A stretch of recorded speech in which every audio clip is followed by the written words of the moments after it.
நான் என்ன பண்ணாலும் எதுவுமே ஒர்க் அவுட் ஆக மாட்டேங்குது அங்கிள். எல்லாமே தோல்வியில தான் போய் முடியுது. அந்த வெற்றியும் துளசியும் எனக்கு ஏதாவது ஒரு வகையில தடைய போட்டுக்கிட்டே தான் இருக்காங்க. நான் இந்த குடும்பத்துக்குள்ள எதுக்காக வந்தேனோ அதுல பாதி விஷயத்த சாதிச்சுட்டேன். இன்னும் பாதி அப்படியே இருக்கு. அரசியல்ல எனக்குன்னு ஒரு அடையாளத்தை உருவாக்குற வரைக்கும் நான் நினைச்சதை சாதிக்க முடியாது அங்கிள். இப்போ நீ என்ன சொல்ற? இல்ல, எனக்கு இதுக்கு மேல முன்னேற முடியும்னு தோணவே இல்ல. என் நம்பிக்கை நாளுக்கு நாள் குறைஞ்சுக்கிட்டே தான் இருக்கு. அப்படிலாம் யோசிக்காத மீனா. எத்தனை வருஷமா நீ காத்திருக்க. நாம மொத்தமா தோத்து போகல. அப்ப நமக்கு சின்ன சின்ன வெற்றி கிடைச்சுக்கிட்டு தான் இருக்கு. நாம எதிர்க்கிறது சாதாரண எதிரி இல்ல, அரசியல்ல இருக்கிற ஒரு பெரிய அமாவாசை. அதை அழிக்கிறது ஒன்றும் அவ்வளவு ஈஸி இல்லையே. ஆலமரமா வளர்ந்து நிக்கிறான். ஒவ்வொரு வேரா கொஞ்சம் கொஞ்சமா தான் அதை அறுக்க முடியும். இன்னொரு முக்கியமான விஷயம், நாம நம்ம எதிரியை ஜெயிக்கணும்னா அவனோட பலம் என்ன, பலவீனம் என்ன, அது எல்லாத்தையுமே இன்ச்சு பை இன்ச்சு ஃபிங்கர் டிப்புல வச்சுக்கணும். அப்பதான் சமயம் பார்த்து அவனை வீழ்த்த முடியும். என் மாமனாரோட வீக்னஸ்னு எதை சொல்ல வரீங்க? வேற என்ன, பணம் தான். லஞ்சம். அந்த ஆளுக்கு ஈக்குவலா கட்சியில ஊழல் பண்றதுக்கு ஒருத்தன் பிறந்துதாமா வரணும். எல்லாரும் கான்ட்ராக்ட் முடிஞ்சதுக்கு அப்புறம் தான் கமிஷன் வாங்குவாங்க. இல்ல வேலை நடக்கும் போதே கொஞ்சம் கொஞ்சமா கமிஷன் வாங்குவாங்க. இந்த ஆளுக்கு கையில கமிஷன் கொடுத்ததுக்கு அப்புறம் தான் கான்ட்ராக்டே வாங்கி கொடுப்பான். அந்த அளவுக்கு மோசமான கேடிப்பாய. அவங்கிட்ட பணத்தாசையை காட்டி எப்படியாவது அவனை லாக் பண்ணன்னு வை. அப்புறம் அவன் குடுமி நம்ம கையில இருக்கும். நாம நினைச்சதெல்லாம் சாதிச்சுக்கலாம். நாம ஆட்டி வச்சபடி எல்லாம் ஆடுவான். இத பண்றதுக்கு என்ன வழி இருக்கோ அதை பாருமா. இத மட்டும் சாதிச்சிட்டன்னு வச்சுக்க, அந்த ஆளை வச்சே நீ அரசியல்ல பெரிய இடத்துக்கு வந்துடலாம். பாத்துக்கலாம் அங்கிள்.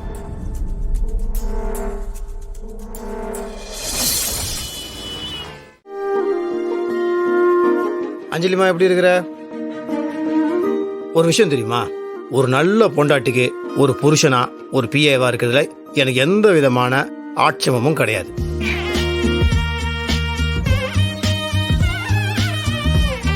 ஒவ்வொரு ஆணோட வெற்றிக்கு பின்னாடி ஒரு பொண்ணு இருக்குன்னு சொல்லுவாங்களே, அதே மாதிரி ஒவ்வொரு பொண்ணோட வெற்றிக்கு பின்னாடி ஒரு ஆண் இருக்கணும். அந்த பொண்ணை வெற்றி பெற வைக்க வேண்டியது அந்த ஆணோட கடமை.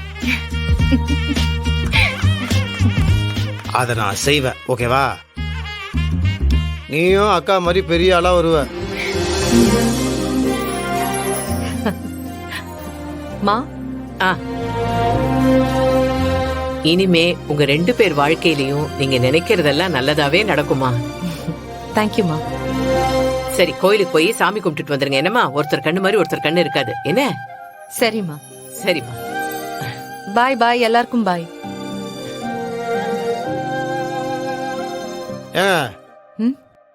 இதுக்கு மேல தியா பாப்பாவெல்லாம் நான் பாத்துக்கிறேன், புரியுதா?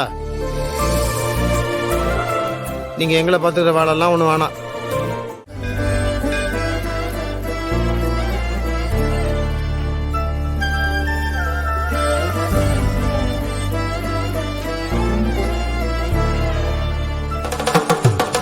ஐயா, யோ யோ யோ யோ, எந்திரியா எந்திரியா, முதல்ல எந்திரியா. ஐயா ஐயா, நீங்க தான் எனக்கு ஒரு நல்ல வழியை காட்டணும். ஏயா, கோவில் வாசல்ல வந்து ஏன் கால்ல விழுறியே? இந்த பாவத்தை நான் எங்கேயா போய் கழிக்கிறது? கோவிலுக்கு வந்தா போய் சாமி கால்ல விழுயா. எனக்கு இப்போ நீங்க தாயா சாமி. ஆமா, என்ன பிரச்சனை உனக்கு? யார் நீ? என்ன வேணும் உனக்கு இப்போ? ஐயா, நான் கான்ட்ராக்டர் குமாருங்க ஐயா, கேள்விப்பட்டிருப்பீங்க. கேள்விப்பட்டிருக்கேன். போன கவர்மெண்ட்ல நிறைய டெண்டர் எடுத்தல்ல? ஐயா, எனக்கு எந்த கட்சி சார்பும் இல்லையா. பாலா போன அந்த எம்எல்ஏ என்கிட்ட புடிங்கி தின்னதாயா மிச்சம். அத்தனையும் நஷ்டங்கய்யா. இன்னைக்கு தொழில மூடிட்டு போற அளவுல இருக்கு.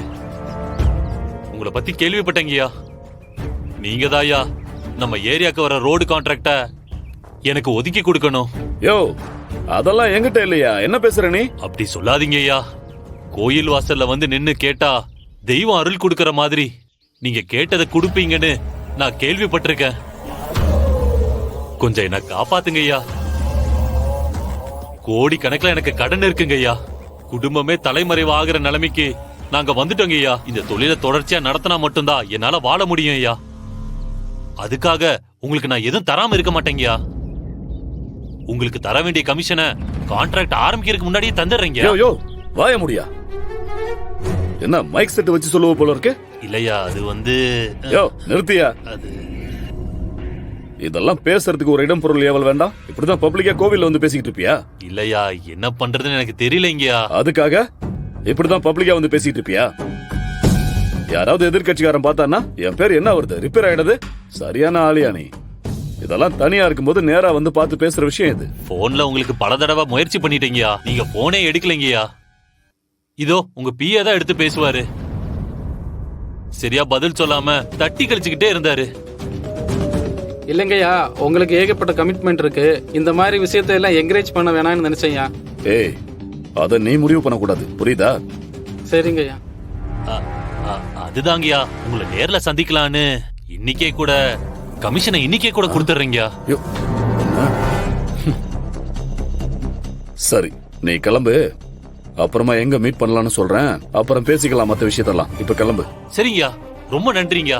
நீங்க ரொம்ப நல்லா சரி, இருக்கணுங்கய்யா. நான் வரேங்கய்யா, வரேங்கய்யா.